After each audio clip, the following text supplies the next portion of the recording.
Agora a gente vai entrar na parte divertida do workshop de hoje. Depois de todas essas informações que eu levantei para vocês, do que considerar, como funciona, os modos de entrada, eu desenvolvi dentro dessa metodologia e dentro da cartilha um passo a passo. Então eu criei 7 passos, né, para a exportação de serviços de arquitetura. Tentei me colocar no lugar de vocês, né, de uma forma cronológica, o que a gente deveria fazer em cada uma das etapas. Tá? Para ser realmente de uma forma muito dinâmica, né, muito, enfim, fácil e simples. Tá? Então a gente vai começar agora a falar do passo a passo, né, da exportação de serviços de arquitetura. Como é que eu estruturei esse passo a passo?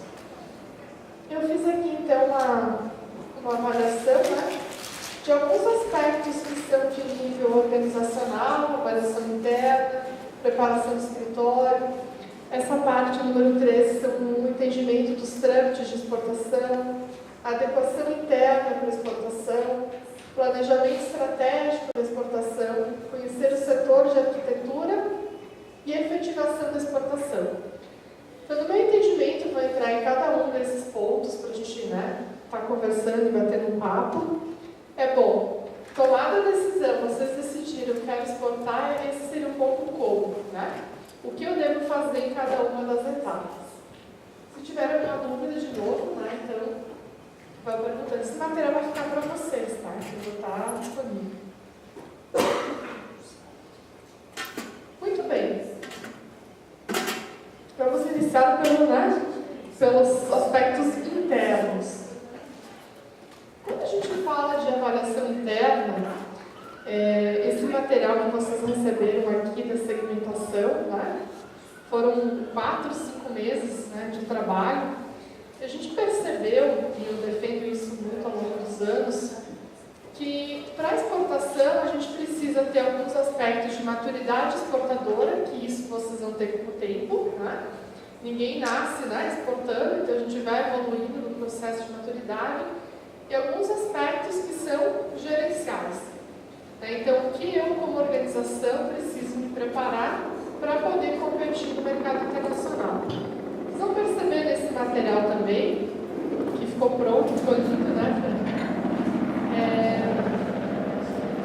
a gente tem aqui vários níveis, né, de maturidade exportadora, são 4, que foram desenhados, né, nos escritórios de serviços de arquitetura. E o que se entende aqui para cada um desses estágios é que a empresa ela vai evoluindo ao longo desse processo. Então, a empresa vai iniciar aí no estágio 1, né? E à medida do tempo, quanto mais ela for exportando, se preparando, ela vai chegar no estágio 4, que é ter, né, sua estrutura, sua joint venture no mercado internacional, que é um pouco a história que eu contei para vocês. O projeto também tinha uma preocupação muito grande, eu falei para vocês, de imagem, né? Então, um arquiteto, um escritório que faça um trabalho ruim no mercado internacional acaba prejudicando todo o setor. Esse processo de segmentação ajudou muito em entender quais eram as necessidades e o que cada escritório deveria se preparar e ter para efetuar seu serviço, né, sua exportação de arquitetura. Então, nem todos os produtos e serviços estão à disposição de todas as empresas. E o que se quer com isso? Bom, uma empresa no estágio 1, ela vai ter uma necessidade muito diferente daquele escritório que já tem, né, uma base nos Estados Unidos, enfim, no mercado internacional. E aí se desenhou, então, enfim, uma série de atividades. O MIPIM, que é uma feira internacional, é um evento que é para empresas do nível 3, né, Fran? Nível 2, 3, agora não me lembro, né? Enfim, ir para uma feira internacional, expor uma feira internacional, não pode ser uma empresa, né, que nunca exportou, né, que não esteja preparada para o processo de exportação. Então, o que ela precisa ter, né, antes dela falar no grande evento internacional, prospectando os clientes? Esses treinamentos, esse workshop já é consequência desse trabalho, a cartilha também, né? E esse processo de exportação ele foi uma consequência, porque ele contempla todos os aspectos, né, requisitados pelo processo processo de segmentação, então tudo que está aqui, requisitos mínimos, né, precisam ser atendidos, eu já contemplei o processo também, e vai ajudar vocês, né, no dia a dia. Então é como eu coloco no escritório, né, o passo a passo, o checklist, à medida que o processo vai avançando, eu vou me preparando. Muito bem. Primeira coisa que se trabalha na avaliação interna é a avaliação da capacidade exportadora. Ou seja, eu preciso ler internamente no meu escritório se eu tenho capacidade física, tecnológica e recursos humanos para buscar um outro mercado. Então não basta querer exportar, né? Eu quero exportar, mas eu estou preparado para exportar? Eu tenho gente preparada para atuar no mercado internacional, eu tenho tecnologia, eu tenho sistemas hoje, né? Como é que entrego meus projetos, né? Eu tenho sistema, eu tenho BIM, enfim, né? Todas essas questões. Identificar quais são os serviços que eu sou mais competitivo. Eu falei para vocês de core business, né? Eu tenho que olhar dentro do meu negócio quais são as áreas que eu sou forte. O que é o meu ponto forte? Competir internacionalmente com 1 milhão de arquitetos não é fácil, né? Então eu preciso ir para o mercado que realmente consigo me diferenciar. E essa é uma pergunta, é uma reflexão que eu gostaria que vocês fizessem no negócio de vocês. Se eu consigo, como eu consigo me apresentar? Quando eu falo para um cliente internacional, seja ele quem for, como eu vendo a minha empresa? Né? E a forma com que a gente vende a nossa empresa é o nosso diferencial. É eu conseguir falar numa frase quem eu sou. E convencê-lo, olha, né? Meu escritório, sei lá, tem tantos anos de mercado, já desempenhou, sei lá, tantos projetos internacionais, o que eu sou diferente do meu concorrente, né? De uma forma muito objetiva. Então, isso que a gente precisa ter muito claro. Hoje, o mercado internacional tem muita gente. Então, se eu sou um novo, um entrante, reflito no posicionamento estratégico de vocês, se ele é claro. Quem eu sou, né? O que eu quero no mercado internacional. Uma pergunta. Quando você fala em 1 milhão de arquitetos, teria uma separação de que disciplinas, de que áreas, de que tem os dados da UIA, posso te mandar depois o link, lá tem por área, já só coloquei os dados macro, né? Uhum. Mas eles fazem a separação sim. Tem uma separação de... Tem. Por área de atuação. Agora eu não me lembro, né? Mas eles fazem toda a segmentação. E aqui no Brasil também tem as BEL divulga, né, através do CAL, também todas as áreas. Foi feito há 2 anos, publicado em 2013, né? O último estudo que eu vi no site do CAL. Então tem a UIA, os dados internacionais, e o CAL, os dados nacionais, por área de atuação. Não coloquei aqui para deixar de uma forma bem sintética, né? Enfim, mas tem isso sim. Então, identificar quais são esses serviços que vocês são mais competitivos, né? Onde vocês querem concorrer no mercado internacional. Qual que é o segmento mais adequado? Né? Onde eu estou entrando? Eu sou bom nessa área, né? Urbanismo. Não sei, né? Numa área específica. Bom, dentro dessa área, qual o segmento que eu vou atuar? Né? Qual que é o meu público? E aí buscar quem dentro desse mercado, né? Encontrar a melhor forma de entrar nesse mercado. Eu vou buscar um escritório, uma filial, um representante, enfim, aquilo que a gente já conversou, definir minha estratégia de entrada nesse mercado. E um modelo ideal de candidato. Isso é uma reflexão que eu sugiro que vocês façam, né? Até antes, olha, meu perfil de parceiro no mercado internacional é qual? O que tem que ter no mínimo para negociar comigo, né? Independente do país que a gente vai estar atuando. Então, é um perfil mínimo, né, de parceiro que vocês pretendem se relacionar ao longo do tempo. Tranquilo até aqui? Então, eu falo que é uma etapa de reflexão. A gente precisa olhar no que nós somos bons e onde é que a gente quer atuar no nível internacional. E quando a gente quer quando a gente faz essa reflexão, né, interna, é importante que a gente pense em 3 parâmetros mínimos.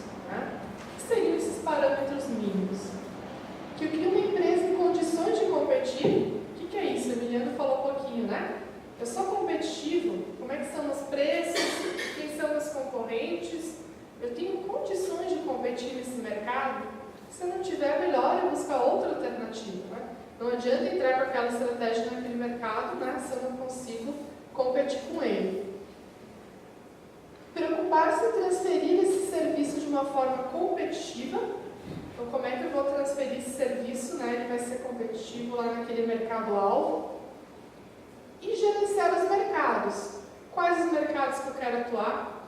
Sugiro que, iniciando o processo de exportação, se concentre em alguns mercados. Você já não tem uma verba reduzida, então dá tiro para tudo quanto é lado, não vale a pena. Né? Então, concentre em alguns mercados, foque em alguns parceiros, escolha uma modalidade de entrada adequada para vocês e trabalhe a comunicação com esse mercado. Eu quero mercado americano? Vou focar no mercado americano. Quero mercado latino? Vou focar no mercado latino. Quais são esses países?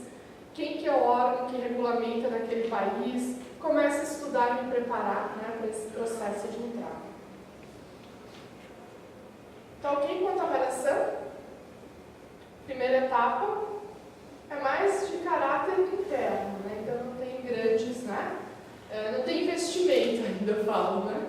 Vocês estão, né, fazendo uma análise, uma reflexão. Feita essa avaliação interna, o que eu preciso fazer? Eu preciso preparar o meu escritório.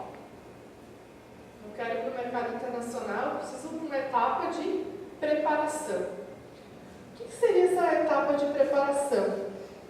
Na segmentação aqui que nós fizemos, o primeiro item é ter uma empresa formalmente constituída por lei. Isso é o mínimo, inclusive, para participar aqui do projeto. Né? Consta aqui, porque você sabe, pode ter até autônomos, né? Vocês viram, né? 38%, né?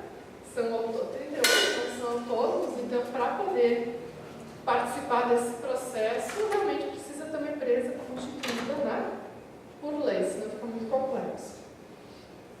Ter um profissional com registro local, Conselho de Arquitetura e Urbanismo, então, no mínimo, dentro de toda essa pesquisa, esse levantamento, que o escritório tenha um profissional com registro, né? Do processo de segmentação, acho que foi um só, né, que teve problemas, né? De todos os escritórios, na grande maioria tranquilo, né, quanto a esse item. Mas como é um projeto que tem recursos, né, públicos e que vocês também querem garantir, né, o sucesso de vocês e dos próximos que vierem, a gente precisa, né, alertar com relação a esse ponto, né, que é fundamental. Você falou alguma coisa aqui? Não? Ter site em português e estar disposto a desenvolver site bilíngue. Por quê? Quem aqui tem site bilíngue? Levante a mão. Metade, mais ou menos, né?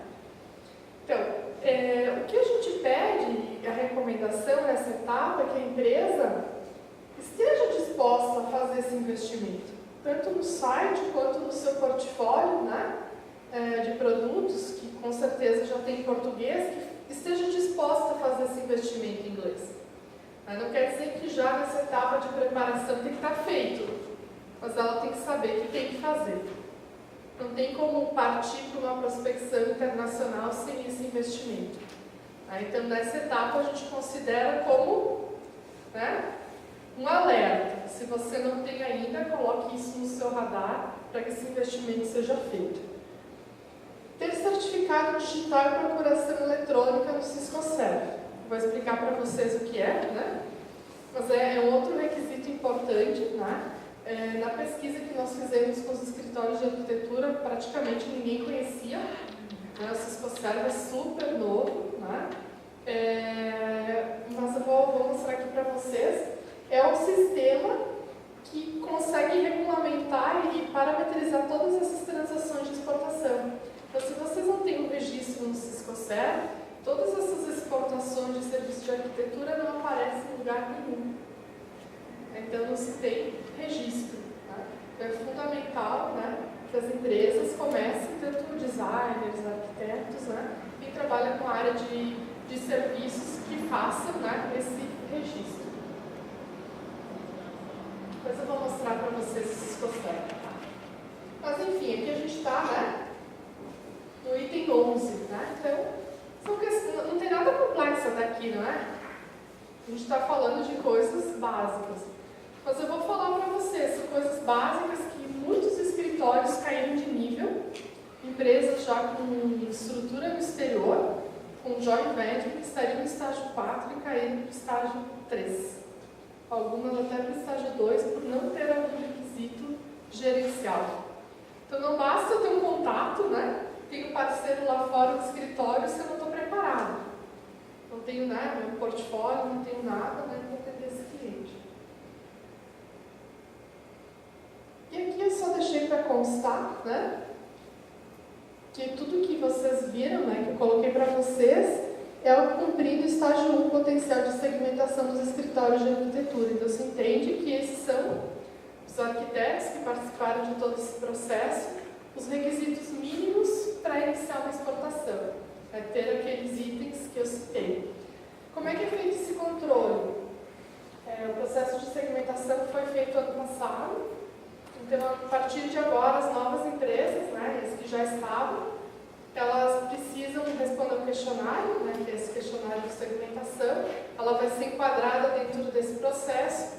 E se ela não cumprir alguns requisitos, né, então ela vai ter produtos, só vai poder acessar alguns produtos e serviços de acordo com a maturidade que a empresa tem. Então, até como um incentivo, né, que as empresas se preparem. O Ciscoserve, então. O que é o Ciscoserve? A Francine já deve estar craque, né? De tanto, né, falar no... A mim também participou do Live Invest, né? A gente convidou o pessoal da Secretaria de Comércio e Serviços, que é do IDIC, e também explicou bastante um pouco da importância, né, do Ciscoserve, que sistema que consegue registrar toda a nossa exportação de serviços, exportação e importação, na verdade. Porque quando a gente vai exportar um produto, já tem o Ministério, ele tem como medir qual é a nossa balança comercial na questão de produtos. Nas áreas de serviços, eles tiveram que criar um sistema, que esse é o Ciscoserve, que é a forma da gente poder saber o quanto a gente está exportando em termos de serviços, né? É uma secretaria ainda pequena, a Secretaria de Comércio e Serviços, que está bem empenhada nesse processo de construção e também de divulgação dessa ferramenta, né? Porque dessa forma, ela também até na questão do desconto dos tributos, ela ajuda para comprovar aquilo que a gente isentou e aí você se isenta da questão dos impostos também. Na verdade, o Ciscoserve, você se registra, você registra no Ciscoserve quando você faz a exportação. O que você tem que fazer antes é um eCPF, é uma preparação antes, e aí o registro no Ciscoserve ele acontece só no momento da exportação. Então, só para esclarecer esse ponto. Sim, então só para a gente já tirou o CPF, o Ciscoserve só no ato da exportação. É só no ato da exportação.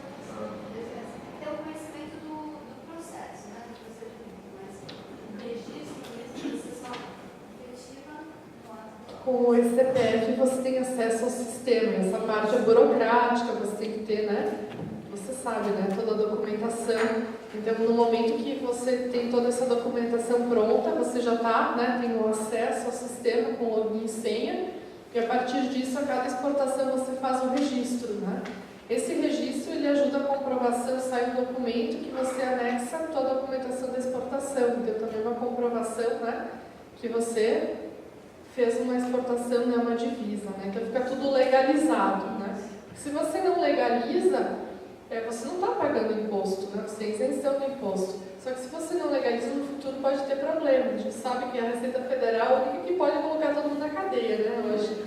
Então, em algum momento, eles vão encontrar essa movimentação financeira. É uma forma de deixar tudo regularizado, né, certinho, das exportações. Então, a gente tem aqui, né, os sites, aqui, ó. O módulo de vendas, né, mantém toda a relação contratual com o residente domiciliado no exterior e contra este fatura a prestação de serviços, a transferência de intangível ou a realização de outra operação que produza variação no patrimônio ainda que ocorra subcontratação de residente domiciliado no país. Então, envolve toda a parte de serviços que tem essa movimentação patrimonial. Né?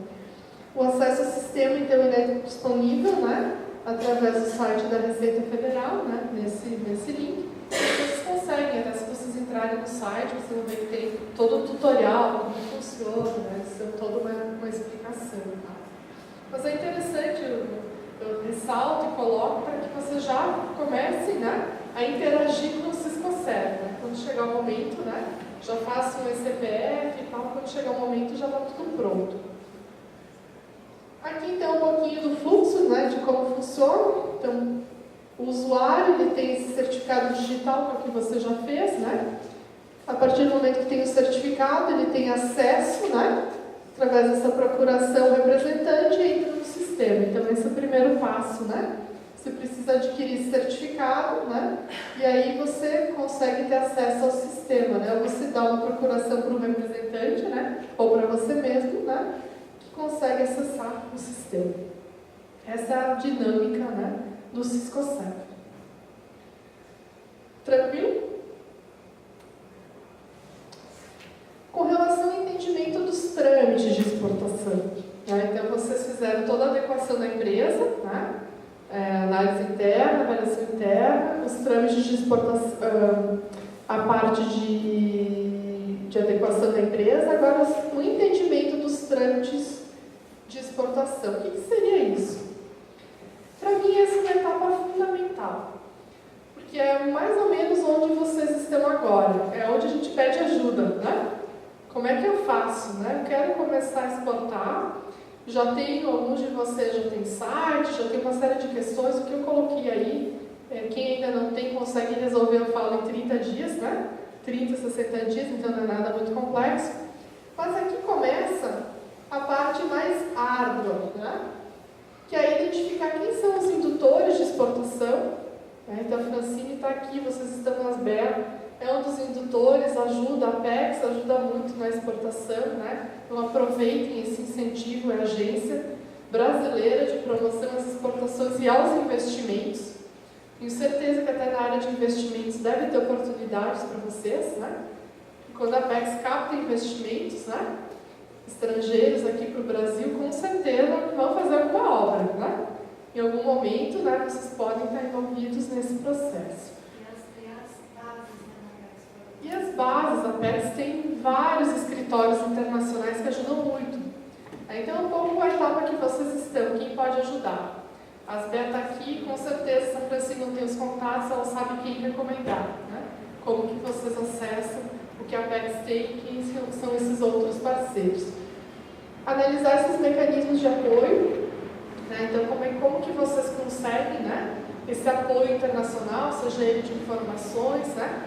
O que a UIA pode oferecer, o que o governo pode oferecer, o que as BEA pode oferecer. Né? Então, o que vocês têm, né? Eu vejo que a Apex oferece já é bastante, né? Relevante hoje. Se vocês tivessem que pagar uma feira internacional, um agente comercial, um recurso, né, importante. Isso está sendo 100% pago pela Apex hoje. Né? Então, quais são esses mecanismos de apoio? Né? Quais são os incentivos fiscais e financeiros? Hoje de manhã, né, a assessoria jurídica falou, né, de todos os, não vou depois entrar aqui em detalhes, mas todos os benefícios que vocês têm, a isenção de impostos, né, que vocês não pagam, né, todos os impostos na hora da exportação, isso ajuda bastante, né. Então, quais são os incentivos que eu tenho até para formar meu preço, né, para eu saber o que está impactando nesse negócio. Buscar as informações de suporte, Receita, BNDES, né? Apex, Sebrae, Banco do Brasil. Banco do Brasil tem muitos dados, tem muitas informações. Né? Banco do Brasil está em tudo que é lugar do mundo, né? Está espalhado pelo mundo. Então, os bancos podem ser uma fonte de informação importante, né? Para vocês. O próprio BNDES, né? Que está financiando aí um monte de obras, né? Aí tem esses contatos internacionais, enfim. Não sei se vocês sabem, pelo menos na área de design, o BNDES já está financiando também. Legal. Eles têm um recurso disponível para financiamento de exploração de difusão, mas a gente não chegou nenhum para saber Como é que é? como é que se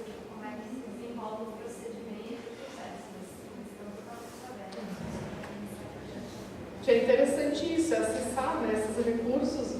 Eu não sei quem é o teu contato, o Diogo Rodrigues, né, o pessoal lá do Rio. Que toca toda essa área. Então, mais um contato. O BNDES está aí, né, para vocês buscarem informações. O interessante é que órgãos públicos, até por conta das medidas de transparência, tem muitas coisas publicadas, né? Só tem um período que eles não podem publicar, que é prévio às eleições. Então, sempre, todos os anos, que vocês já perceberam, mas quando é próximo, período de eleições, os órgãos públicos retiram muitas das informações, para não configurar a campanha política. Mas fora o período eleitoral, que não é mais o caso, né, eles têm muitas informações disponíveis para consulta, vale a pena dar uma olhadinha. E verificar onde encontrar apoio, né? Se tem a PEX, Build by Brasil, o próprio MDIC, né? Ministério das Relações Exteriores, Ministério de Ciência e Tecnologia, né? Então, o MCTI. As próprias embaixadas, eu sempre utilizei muitas embaixadas, são 100 postos que o Brasil tem no exterior, nem todos têm, né? Setor de promoção comercial, mas boa parte tem. Né? Então, se vocês querem acessar algum país, o setor de embaixada está lá, né? É um braço do Brasil, então vocês devem e podem consultá-los. Né? Quero buscar um parceiro local, que é a Associação de Arquitetos, quem é, eles ajudam muito, né? Alguns ajudam mais que outros, né? A gente sabe disso, são pessoas que estão lá, mas de modo geral, né? Conversando, o pessoal bem receptivo. Não dá para pedir para amanhã, né? As coisas não são rápidas. Né? Mas com o tempo, com o relacionamento, né? Vocês conseguem. Aqui eu coloquei para vocês um mapa da estrutura de apoio hoje no Brasil, para vocês entenderem como funciona. Né? Então a gente tem aqui a Presidência da República, a CAMEX, que regula todas as operações de exportação. Né? Depois a gente tem o Ministério das Relações Exteriores e os setores de promoção comercial, do Brasil mundo afora da promoção, junto com a PEX. Né? A PEX é um braço do MDIC, Ministério do Desenvolvimento, Indústria e Comércio. Então, esse recurso que a PEX disponibiliza, né, via MDIC. Então, é quem atua na área de promoção. Então, se vocês pensarem em promoção, é esse segmento aqui. Setor de promoção comercial, Ministério das Relações Exteriores, a PEX via MDIC. O MDIC faz algumas coisas também, né? Não estou falando desse setor. Depois tem toda a parte de tratamentos administrativos, que é a SESEX, a parte de financiamento BNDES. Aqui a gente tem o DENIT, que é Negociações Internacionais, DSEX Operações, DECOM Defesa Comercial, DERB Estatísticas. Então, essa parte mais processo. Receita, parte tributária, Bacen Moeda. Depois a gente tem os órgãos anuentes, o Banco do Brasil, que é suporte às políticas oficiais. E aqui tem Aeronáutica, Exército, que são os órgãos, né? Saúde, Agricultura e outros ministérios, para alguns controles específicos. Para vocês saberem, né, eu falo que assim fica até mais fácil a gente entender, né, em que porta bater, né, o que a gente pode estar acessando. Né. Mas, sem dúvida, a PEX, né, já está aí. Né. E os SECOMs, né, eu sempre coloco os SECOMs que é uma alternativa, que vocês precisam de pessoas lá fora. Né. Então, se vocês não têm contato em nenhum desses países, querem começar um relacionamento, se a PEX não tem escritório, batam na porta do SECOM. A chance de receber ajuda é muito grande. Assim, nunca tive problema, de modo geral. Principalmente nesse país de América Latina. Óbvio que se vocês vão para o SECOM, que tem muita demanda, que é muito grande, eles são mais seletivos. Mas aqui em países mais próximos, é muito mais tranquilo. Muito mais tranquilo. Vocês conheciam toda essa estrutura de apoio? O que vocês conheciam como estrutura de apoio?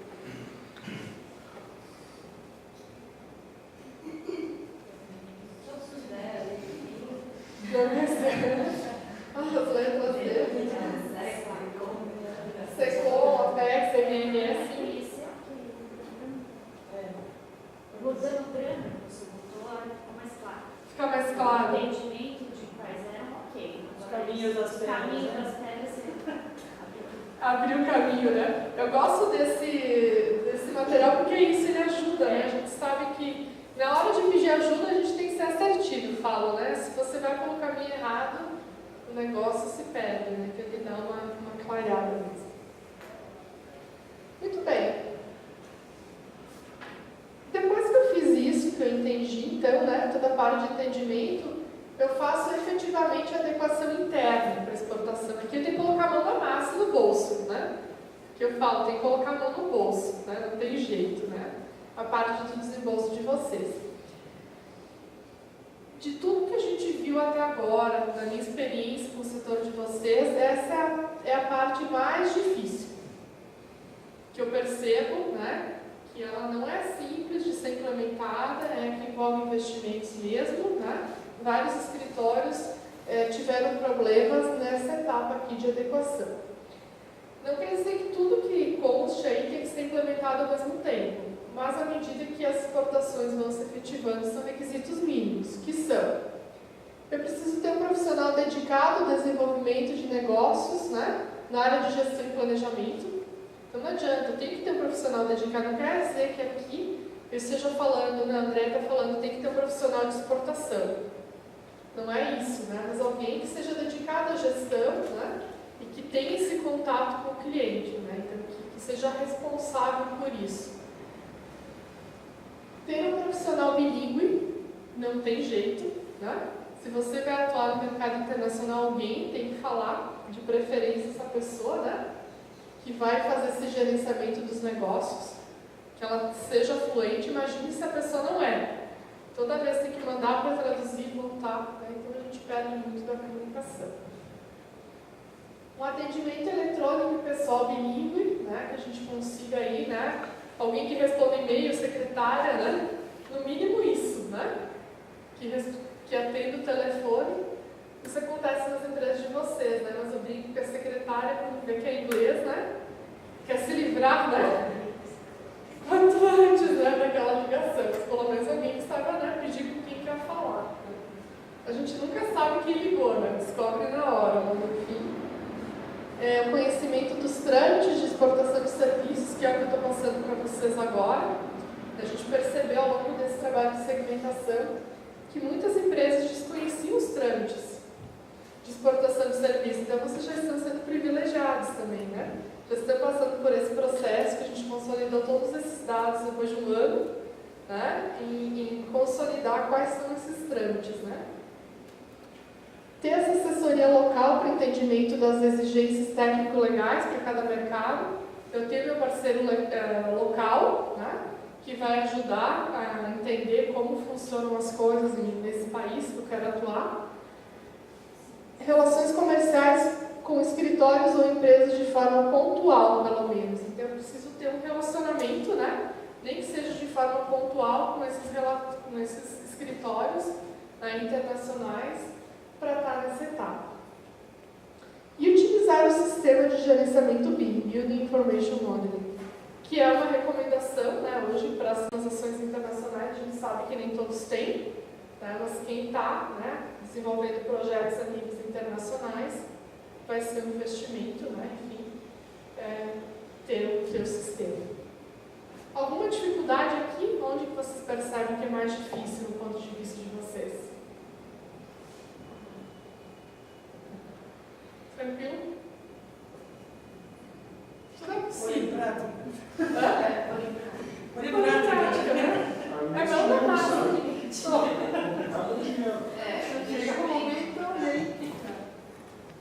É investimento, né? Eu falo tudo que eu falei. Dedicação, foco, né? Essa semana eu dei um depoimento para um setor que eu falava do case dos vinhos, né? E eu brinquei com eles, eu falei, os primeiros 5 anos a indústria tentou vender o que tinha. Insistentemente, achando que alguém do outro lado do mundo ia comprar. Daquele jeito, sem gastar um centavo, sem adequar o produto, né? Sem fazer tudo o que tinha que ser feito. E o tempo, né? Eu falei, se foi só colocar para debaixo do tapete, né? O problema, e chegou um momento que as coisas só começaram a acontecer quando as empresas fizeram os investimentos, fizeram as adequações necessárias. É um pouco isso. Né? Para mim, esse ponto 4 é aquele momento onde você decide se você quer ser um exportador pontual, oportunista, né? No certo sentido, por oportunidade, procura, eu vou lá e faço, ou se você realmente quer ser um exportador de verdade. O que separa as exportações por oportunidade, as exportações contínuas, são esses 3, 6, 7 itens. Então aqui que está, falo, né? Sair de cima do muro. Quando você passa desse ponto, você realmente, né, já se tornou um exportador, né, contínuo. A empresa, então, ela precisa se preparar antes de iniciar o processo e cumprir essas exigências que estão aí no material que vocês têm, né, estágio 2, exportador eventual, que é mais ou menos o que consta, né, como requisitos para esse nível de exportação. Um outro ponto importante que eu ressalto aqui como uma das observações é a questão de idioma. Tá? Então, é ter alguém fluente mesmo, que vai fazer a interface. Não basta hoje, né, só mandar um e-mail, mas muitas das negociações, vocês viram o nível de interação que tem que ter com o mercado lá fora. Então, se preocupe em ter alguém que tenha essa facilidade no idioma, mas eu brinco, né, que o pessoal não dá para pegar um professor de inglês, né? Não é questão de ser, né, especialista no idioma. Alguém que tenha fluência no idioma e alinhado com o negócio de vocês. Porque se vocês pegarem alguém só fluente no idioma, né, que não conhece do negócio, dos trâmites, aí vai ser complicado também, né? Então, consigo equilibrar, né, esse perfil, tá? Para evitar problemas de comunicação. O que mais acontece são problemas de comunicação, né? É uma grande barreira, a gente sabe que o idioma é uma grande barreira. Então, a gente estava conversando, né? Você falou que tem uma vantagem competitiva, né?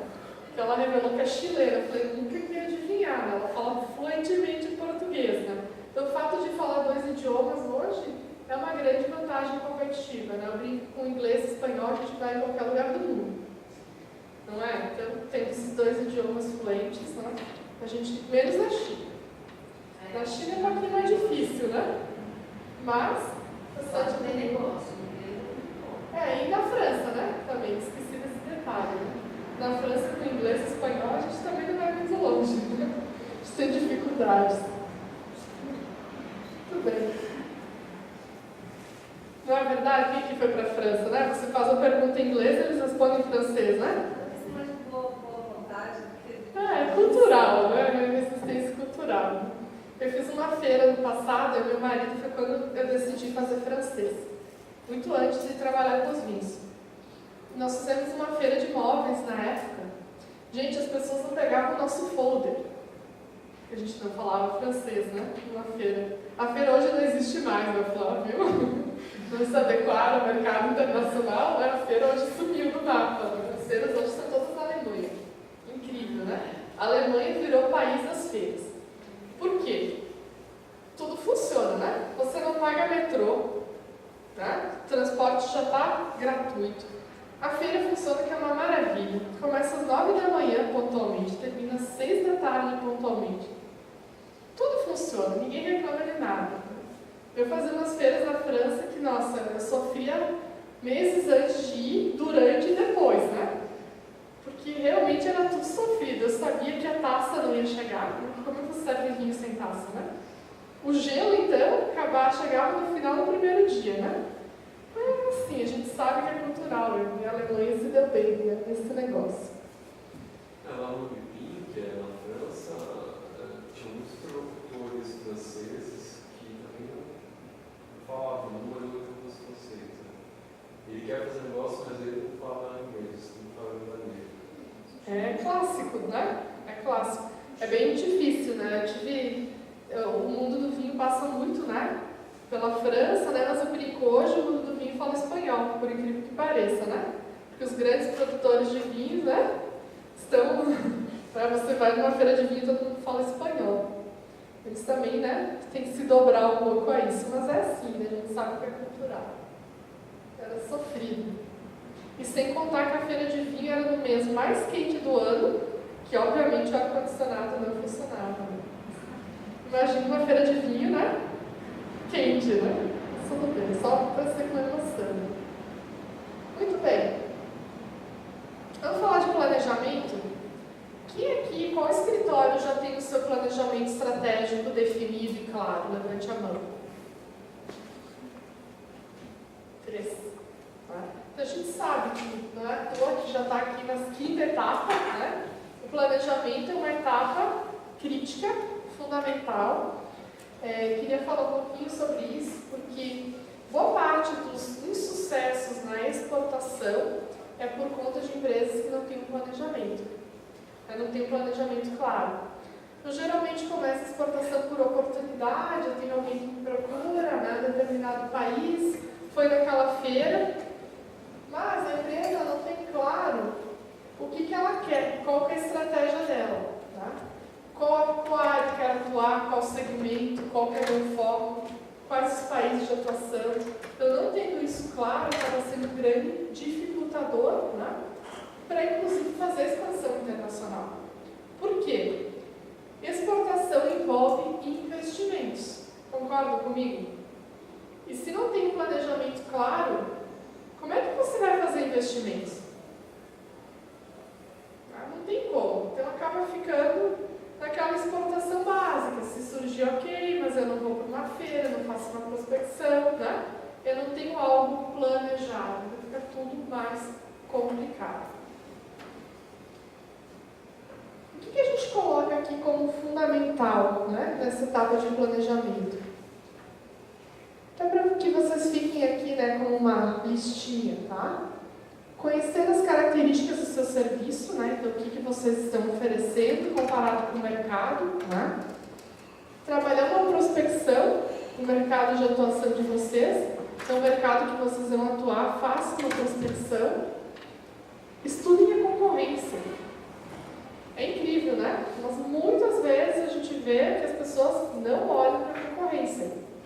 Eu estou indo para um determinado mercado e não vejo o que o meu concorrente está fazendo. Aí faço uma proposta, invisto muito tempo e dinheiro para descobrir, né, que eu não sou competitivo naquele mercado.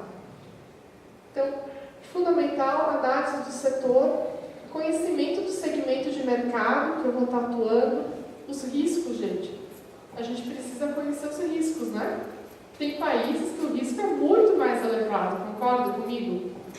Quem aqui já trabalhou com Cuba? Quem já fez algum projeto? É complicado. Eu fiz durante alguns anos exportação de produtos para Cuba. Então é um país que você não pode receber dólares, né? Tem uma série de limitações, né? Então você tem que buscar um financiador espanhol, geralmente. Mas aí o país não paga internacionalmente. Muitas vezes tem que ter uma subsidiária, né, em Cuba, né, que recebe o recurso e depois repassa. Então você tem que entender quais são os riscos envolvidos nesse negócio. Os aspectos culturais, né, então quais são os padrões em cada um desses, os padrões de trabalho nesses mercados, né, enfim, os próprios, a UIA divulga, né? Não sei se o pessoal da UIA participou também do Arquivest. Não conseguiu? Que a ideia é trazer alguém da UIA, né, que fale dos padrões internacionais de atuação, que isso é fundamental para vocês entenderem, né? O que é, como é que está regulamentado em cada um dos países, né? E quais os documentos necessários para exportação. Então aqui é uma listinha básica, né? Para que vocês consigam entender quais são esses passos. Tá? O que eu ressalto aqui também é que vocês precisam entender nessa etapa a diferença entre planejamento e execução. Por quê? Se a gente olhar aqui um exemplo, coloquei Brasil e Japão, né? Como funciona a lógica de planejamento das construções? A questão de prazos. Né? A gente brinca que no Brasil a gente leva 2 meses planejando e 2 anos executando, né? No Japão é o contrário. É bem provável que se leve 2 anos planejando para executar em 3 meses. Né? Então a gente precisa entender essa lógica de como funciona, né? Como se planejam, né, os negócios, dependendo do país que a gente vai atuar. E, claro, analisar alguns impactos da sazonalidade, por exemplo. O que eu vou fazer é impactado pela sazonalidade naquele país? eu preciso levar em conta, né? O que afeta, né? Se eu fizer no verão, no inverno, né? O que eu tenho de diferença nisso, né? E olhar a questão de diferenças, né, climáticas também, chuva, neve, enfim, né? No Canadá, a gente vê hoje que as diferenças climáticas, Estados Unidos toda hora, né? Dependendo do local que você vai executar uma obra, né? Tem sempre, né, algo que está impactando. Invernos muito rígidos, né? Por aí vai, né? Então a gente tem que estar atento a isso. Muito bem. Conhecer o setor de arquitetura tanto no Brasil quanto no mundo. É fácil ou é difícil? Muito difícil. Vocês viram, né? O pouco que a gente está conversando hoje à tarde, o tanto de informação que a gente precisa saber. Cada país é uma realidade. Então, para mim, esse item 6 é uma tarefa árdua, contínua. Não é que vocês sentam hoje para aprender aprendendo, né? Pode ser que amanhã mude uma lei, uma regulamentação, é constante. Então, constantemente tem coisas novas surgindo, né? O que a gente precisa observar, né, como recomendações? Quais são as formas de internacionalização do serviço de arquitetura nesse país, né? Como elas acontecem em relação à obra-cliente? Quais são as barreiras, né? A gente conversou bastante, né, sobre isso. Quais são as barreiras para a internacionalização que eu tenho? Eu marquei aqui em negrito 33. Foi até um número bonito, né? 33 aqui, né? Como a gente fixa os preços, né, no exterior. Eu também fazer uma análise, né, da questão de precificação, as questões legais, tributárias e fiscais e os modos de entrada. Então, que a gente consiga, na medida que vai executando projetos em parcerias nesses países, olhar esses requisitos mínimos aqui, né? Já é 5 aspectos, né? 5 itens que eu elenquei já como mínimos, né? E o restante para ir acompanhando, né, diariamente. Enfim, como se identificam oportunidades? Né? Como é que eu consigo buscar oportunidades de negócios nesses mercados internacionais? Né? Eu quero ampliar. Como é que eu chego, né, a esses contatos? Que é uma pergunta que vocês se fazem todos os dias, né? Pela reputação adquirida ou, de novo, por uma rede de relacionamentos. Se vocês não têm, vou reforçar para o Cine que está aqui hoje, né? A gente nem combinou isso, né? Mas é importante, eu ressalto o trabalho, tenho acompanhado no último ano o trabalho que o projeto vem fazendo para vocês. É diferenciado. Poucos projetos estão se dedicando tanto na área de capacitação quanto o projeto Build by Brasil. Então, aproveito, né? Que é uma oportunidade única, a gente sabe, né? Então, aproveitem esse momento. O estudo da concorrência, deixei aqui como um item específico. Vocês sabem quem são os principais concorrentes de vocês a nível internacional? Não? Isso é um bom exercício, não é? Um tema de casa, né? Dentro do segmento de vocês, do core business de vocês, quem são os principais concorrentes? Quem são os benchmarking? Em quem que você se espelha, né? Quem que realmente está nessa mesma área de atuação? Se um dia eu quiser ser, né? Onde eu quero chegar, né? Você tem isso mapeado? Noção, né? Então, façam esse exercício. Vocês vão ver vários projetos de consultoria que eu tenho dentro das empresas. Eu percebo que quando a gente consegue chegar a esse nível, eu fiz um trabalho de 1 ano com a Casa Valduga, né, que é um produtor reconhecidíssimo a nível nacional, elevou a empresa a outro patamar. É identificar quem são meus concorrentes, o que eles entregam, o que eu entrego, onde eu quero chegar e como me diferencio. Não precisam ser mais que 3, né? Se tiverem 3, 4 concorrentes, né? Se realmente estão dentro do segmento, vocês conseguem construir as estratégias inteirinhas da empresa de vocês. A gente brinca que hoje o planejamento tem que estar numa página, né? Se fala em modelos de negócio já, né? Então tem que ter ali, né, tudo numa página, muito rápido e eficiente, né? Porque a gente consegue ter mapeado, fica muito mais fácil. Olhar então para esses concorrentes, como o seu serviço pode ser comparado na concorrência, né? O que eu tenho, o que ele tem, o que ele oferece, não oferece, né? Como elas estão organizadas, se é em rede, se é sozinhas, né? Como elas atuam nesses mercados, quais são os pontos fortes e fracos, e se essas empresas podem tomar decisões mais rápidas que você. Tem uma pergunta importante, né? Como elas agem, né? Qual é o tempo de resposta? Como que eu atuo nesses mercados? Então, são perguntas simples, mas para mim fundamentais. Se a gente sabe responder isso, tudo fica mais fácil, né? Dentro do nosso dia a dia, do nosso negócio. Tranquilo quanto a essa tarefa? Muito bem. E aqui, conversamos bastante sobre isso, né? Entender as exigências de capacidade local, né? Então, se eu vou me ligar temporariamente com o escritório, se eu vou abrir um escritório temporário, se eu vou usar um parceiro, uma joint venture ou se eu abro uma subsidiária, né? Eu estou reforçando alguns pontos que vocês viram, organizei dentro do passo a passo, né? Para a gente não perder, né? Nenhuma das etapas fundamentais, tá? Ok? Tá aqui? Feito tudo isso, aí a gente vai exportar, né? Fiz todas essas etapas anteriores, aí sim que começa. Vocês viram, são 7 etapas, 6 são de preparação, né? Adequação, entendimento, é na 7ª etapa que eu faço, né? Na próxima, a exportação efetivamente. Aqui a gente tem muitas coisas para conversar, né? Na hora de efetivar a exportação, o primeiro item, né, que aparece aqui, acho que vocês conversaram de manhã sobre o memorando de entendimento? Foi um dos temas ou não? No momento? Não? É fundamental, vou mostrar um modelo aqui para vocês, que na negociação com o comprador, a recomendação é que se faça esse memorando de entendimento. O que é esse memorando de entendimento? Que vocês tenham acordados com esse comprador, com o parceiro de vocês, o que vai ser essa relação, a formalização.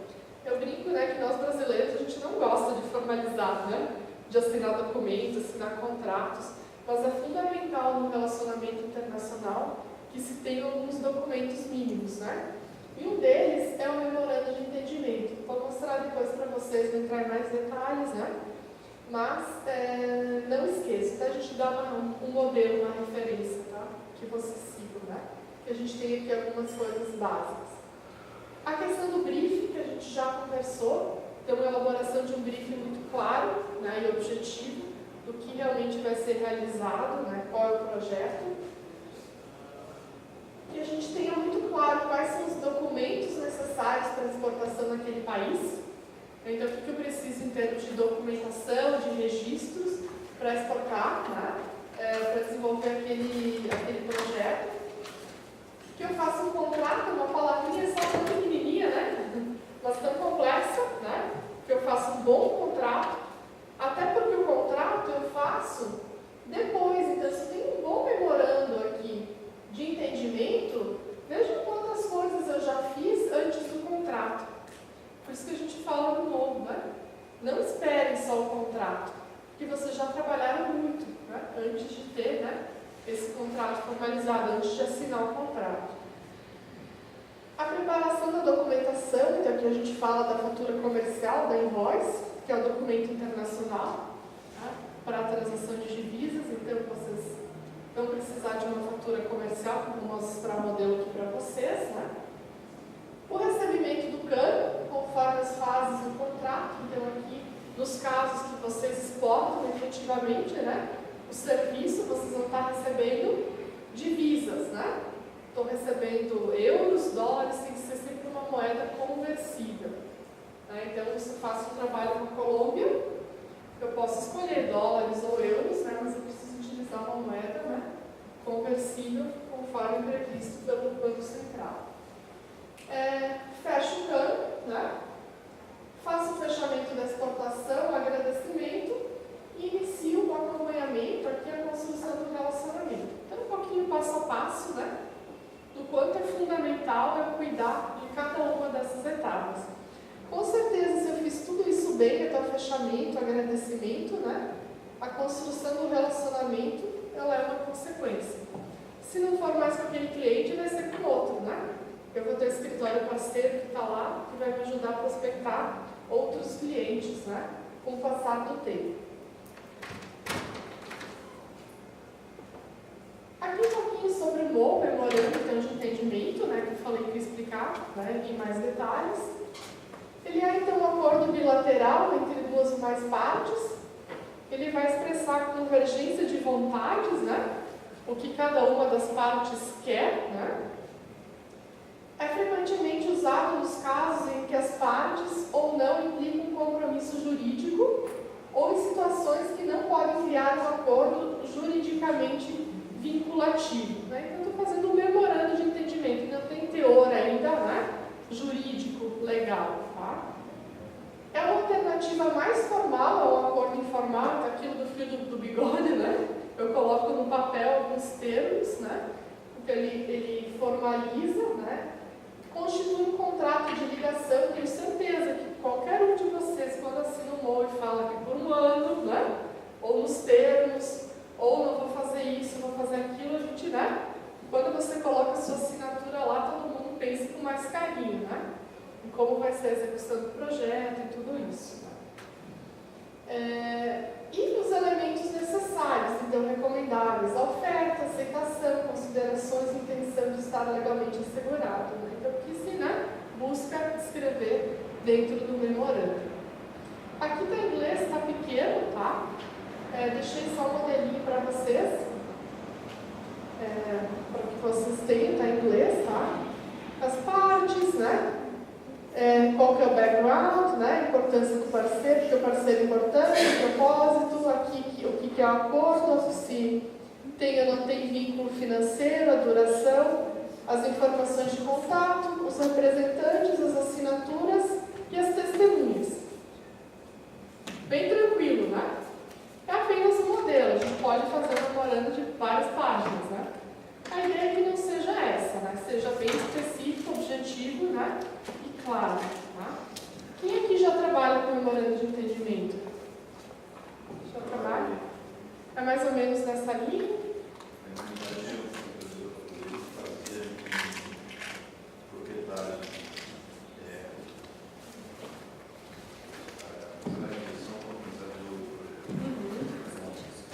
Era um dos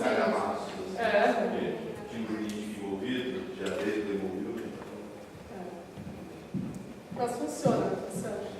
Mas o contrato mesmo era meia dúzia de páginas, porque ele cortava o emulso. Já estava tudo certo. Então é importante que a gente tenha, né, muito claro. Um outro documento aqui que muitos clientes vão exigir de vocês, em alguns projetos internacionais a gente coloca, né, é a questão do NDA, né, que é o acordo de não divulgação, né, de confidencialidade. Hoje está cada vez mais rígido, né? O pessoal cobrando mais. Tá difícil controlar a informação, não tá? A gente tem internet, Facebook, Twitter, tudo, né? Como que você controla seus funcionários para não divulgar projetos ou coisas, né, secretas que está acontecendo, né? Então, uma das formas é, então, trabalhar aqui o NDA, né, Acordo de Não Divulgação, que trata, enfim, aqui dos termos de confidencialidade do projeto.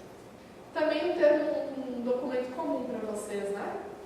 Tem alguns projetos. Vocês já fizeram um documento desses internacional? Não ainda. Nacionalmente, sim, né? Hoje exigem, antes de te mandar qualquer material, até para você fazer uma proposta. Mesmo se assina a confidencialidade, a gente manda uma tela para você fazer a proposta.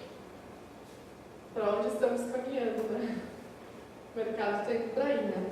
Então é importante que vocês tenham aqui, né, o documento. Um outro ponto aqui é a fatura comercial, né, que é a Commercial Invoice, né, então é um documento em inglês. Se fala que é uma cópia da nota fiscal em inglês, né? Mais ou menos isso. A nota fiscal é um documento no Brasil, né, para a gente de faturamento no Brasil. E o documento equivalente para uma transação internacional é a fatura comercial. Então é ela que a gente faz todos os registros, né, da transação internacional que vocês vão estar fazendo no Ciscoserve, fechamento de câmbio, né? Para tudo que vocês fizerem essa transação internacional, precisa da fatura comercial. Tá? Então, o que tem na fatura comercial? Vamos já aqui direto para o modelo. Tá? Primeiro que vocês coloquem a data, o número, né? Se vocês tiverem código de clientes aqui também, o nome de vocês, os dados, para quem que vocês estão, né? Faturando essa invoice, a descrição dos serviços, os valores, os subtotais, o total.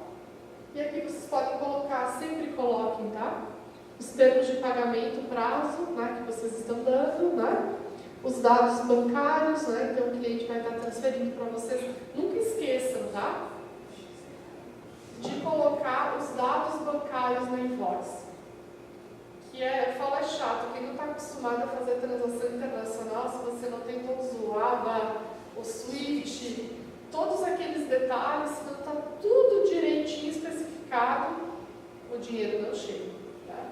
Então é fundamental que estejam já na invoice, né? Desde o começo já fica um documento padrão.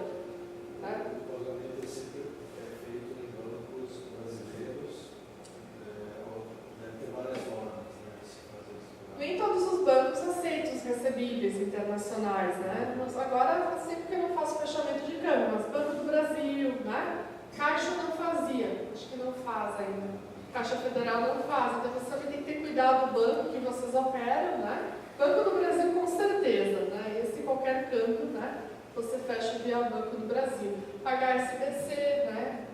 Que tinha estrutura internacional, tem o Bradesco, eu não sei se está fechando, tem que dar uma olhada, né? Não é todo banco que tem a mesa de câmbio. Então você tem que ter uma operação de câmbio para recebimento e fechamento. Isso faz uma diferença, né? Porque se você não está trabalhando com um banco que tem experiência ou fechamento, aí, sei lá, é um banco pequeno, que a mesa de câmbio está no Rio. Não está, sei lá. Em São Paulo, sempre tudo tem em São Paulo, né? Fica mais fácil, eu invento, né? Então minhas referências não são muito boas. Mas isso é muito complicado. Você está trabalhando com uma mesa de câmbio muito longe, as taxas ficam ruins, né? Alguém fecha o câmbio para você, então isso tudo faz diferença. Alguns centavinhos, né? Que deixam de entrar na conta, a gente precisa prestar muita atenção. Na escolha dos bancos. Então aqui são, né? Só um modelinho para vocês terem, né? De uma fatura. O contrato, né? Vocês já podem dar aula até quinta-feira de manhã, né? Para mim, né? Enfim, o contrato de compra e venda internacional. O banco, de modo geral, para o fechamento de câmbio, pede só 2 documentos: o contrato e a fatura comercial. E hoje em dia está cada vez mais difícil esse negócio. Então, se o contrato está em nome da empresa de vocês, a fatura está em nome da empresa de vocês, se o dinheiro lá de fora vem de pessoa física uma outra empresa, que não é que consta na invoice e nem no contrato de câmbio, vocês não conseguem mais fechar câmbio. Então o Banco Central está também controlando muito isso. Então, até pela natureza do negócio, né? Arquiteto, Estados Unidos, é tudo muito fácil lá, né? Porque a pessoa manda dinheiro para qualquer lugar do mundo, então tem que alertar. Olha, tem que vir da conta da sua empresa, né? Eu só consigo fechar uma fatura em nome, né? Senão tem uma série de problemas. Então tem que ter muita atenção. O contrato, então, ele vai colocar aqui descrição, características da prestação de serviços, o preço, prazo, forma de pagamento, tipo de seguro, né? Que está envolvendo esse projeto, a localização da prestação de serviços, o prazo, a data da prestação, os bancos que intervêm na operação e os documentos exigidos pelo contador. E uma recomendação básica, né? O contrato também pode ter de 5 páginas a 50. Quem aqui já leu? Quem aqui já fez financiamento de casa na Caixa? Apartamento? Acho que você, né, nunca lê o contrato, né? Porque se você chega a ler aquele contrato, né? Acho que não assina, né? Para mim, o maior contrato é esse de financiamento de imóvel, né? De banco. Ou seja, o imóvel só vai ser teu o dia que você pagar tudo, né? Por qualquer motivo, se não der, né, o banco com certeza está... O banco sabe fazer contrato, né? Uma especialidade deles. Essa questão de câmbio está tão chata que eu recebi via pessoa física um dia, e a minha conta é conjunta com a da minha esposa. Na verdade, ela recebeu, só que quem mandou no meu CPF, ela não teve acesso. Eu tive que fazer o plano, embora seja constado no meu CPF.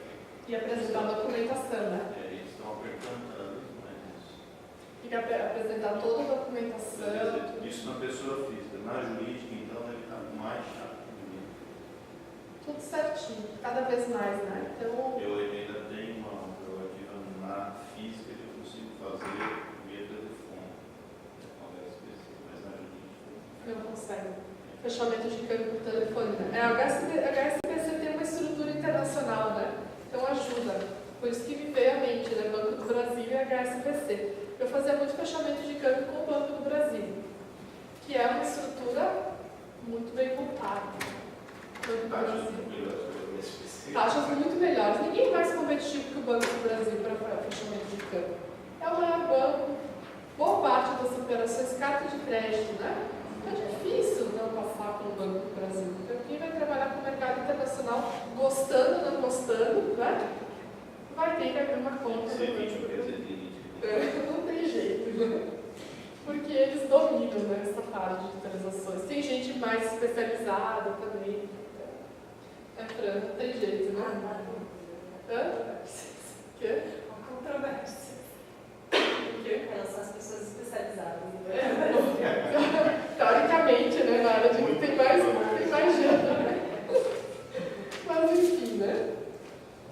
Bom, nessa parte dos níveis de serviço, que eu queria só chamar a atenção de vocês, que é importante na hora de pactuação, né, com o cliente lá fora, deixar observada a parte de indicadores, tem metas, prazos, né, muito claros, papéis, responsabilidades das partes envolvidas. A gente conversou aqui um pouquinho, né, na primeira parte, mas só para deixar aqui, né, ressaltado que é fundamental, né? Então, se forem trabalhar com indicadores, quais são, né, como vocês vão ser avaliados ou medidos, como vocês estão avaliando, né, o desempenho do parceiro de vocês lá fora também. Tá? Muito bem. O que é importante aqui para a gente finalizar, né, as oportunidades. Tem muitas fontes de informação hoje disponíveis para vocês. O que eu vou estar passando aqui são algumas que a gente catalogou, né, registrou. Além dessas, tem tantas outras, né? Então, até deixei aqui, né, como registro alguns dados aqui. Função de nomeação dos birôs, dos Institutos Nacionais de Arquitetura em todo o mundo, né? A própria UIA, as publicações de profissionais arquitetos, a imprensa de construção, a própria agência de investimentos do Reino Unido, né, que tem muitas informações. Enfim, por aí vai, né, as missões comerciais, a gente tem aqui informação, né, Paulo, que não acaba mais, né? Então, até para dar um direcionamento para vocês, né, de onde está buscando, né, alguns dados. Jornal Oficial da União Europeia, órgãos de governo, bancos de dados mundiais, o Banco Mundial divulga vários dados também, né? A parte de unidade de inteligência econômica, enfim. A Organização Mundial do Comércio faz vários estudos, né? Vocês podem estar acompanhando, né? Enfim. Que não falta informação, né? Eu falo, para mim, o decisivo no processo de exportação é vocês decidirem que querem exportar, chegar naquela etapa dos investimentos, né? Tomar a decisão, vou investir e fazer um planejamento. Não vejo muito mistério, né? Então, eu quero exportar, faço as adequações dos investimentos necessários e faço um planejamento. Todo o resto vocês viram, né? É seguir um passo a passo. Tudo que eu apresentei para vocês não tem nada, né, de mega sofisticado, mas sim são alguns passos importantes que vai garantir o sucesso de vocês nessa trajetória internacional. Era um pouco isso, né, que eu queria passar para vocês hoje. Espero não ter sido, né, cansativo, né, que eu falo que essa parte de passar procedimentos e tal, ela é sempre um pouco mais, né, pesada, né, porque tem muito conteúdo. Como eu falei, teria conteúdo, né, para ficar aqui dias conversando. Eu vou deixar aqui aqui algumas referências, algumas informações, né? E os meus contatos, tem os meus cartões aqui também, né? Francine, a gente já tem contato há bastante tempo. Me coloco à disposição. Então, muito obrigada pela paciência, né, no tempo de vocês. E desejo que realmente, a partir de hoje,